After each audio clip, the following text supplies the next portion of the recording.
let's talk Sufism. Sufism, a lot of people, like in Delhi, everybody becoming Sufi now. And a lot of my relatives and friends, they think that Sufism is same as Hinduism, there's no difference, because the Sufi claims to be unified, with the Supreme. So I had an online debate with an Imam in Karachi, and this online debate is recorded. It was a site called Ask Imam, so you could ask any question. So I signed up with a name, came up with some name, because I didn't want some fatwa or something like that. So I asked him, I said, can I ask you, simple question. First I asked a question on Ahmadiyyas, because Ahmadiyyas are a sect who believe that they had another prophet recently.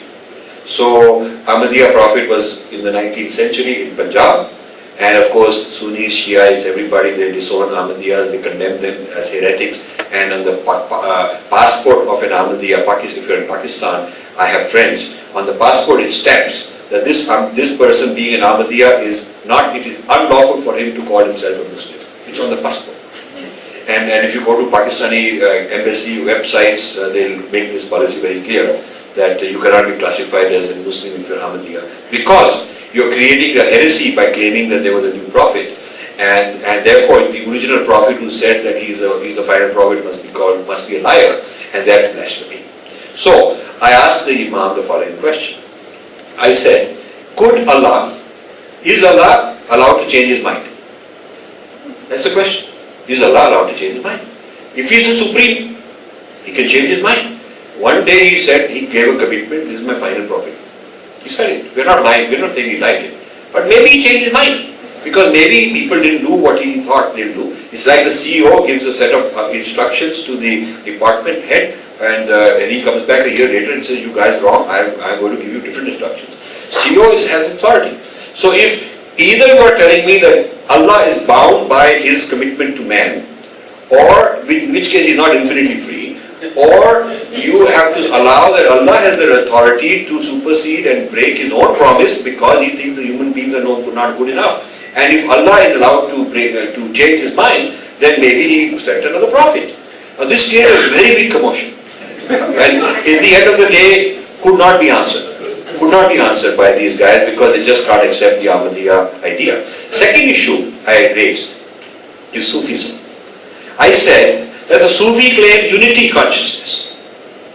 Sufi claims unity consciousness. But here are the citations of Bible, of the Quran, where this unity consciousness amounts to blasphemy. Anyone who claims this unity consciousness, people have been stoned to death. I don't know if you know this. Sufis have been stoned to death for making this kind of statement that I'm one with Allah and all that stuff. And I said, but in Delhi it's fashion. Everybody going around being Sufi now. And they have this big Sufi music festival in Delhi. And I met the guy who, in Humayun Tomb, 1 week long, all the ministers come, all the VIPs, the big businessmen. It's cool to be a Sufi festival now.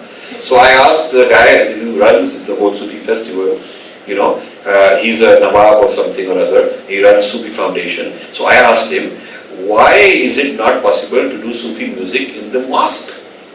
After all, if such a great thing is Islamic product, then you should be very proud, you should be putting it in Makkah. They should have the Sufi festival in Makkah. And you should have Sufi festival in Jama Masjid. And he said it's not allowed. So I said, why? Is it that Muslims don't think it is Islam, but other people are expected to think that it is Islam? So there is a kind of a contradiction on the status of Sufism. But I asked the question many times, how is the Sufi able to say, I experience oneness? Because the Sufi music talks like that a lot. Yeah. How is it not a violation? After many dodging and avoiding, I got one Sufi on the record to give me an answer. He gave me a very good answer.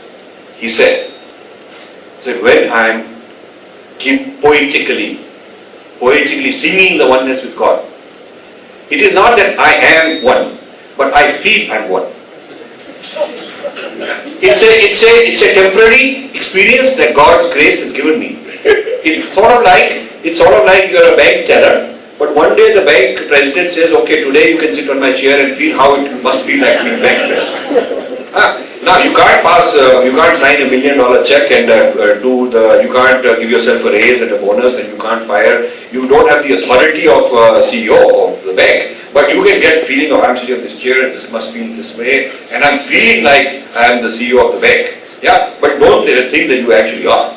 Yeah. Now the Sufis' experience of oneness is a temporary feeling of oneness, but not an ontological reality of oneness. This is very important. We Hindus have not raised these questions. So Sufis come and dupe us into thinking that everything is same.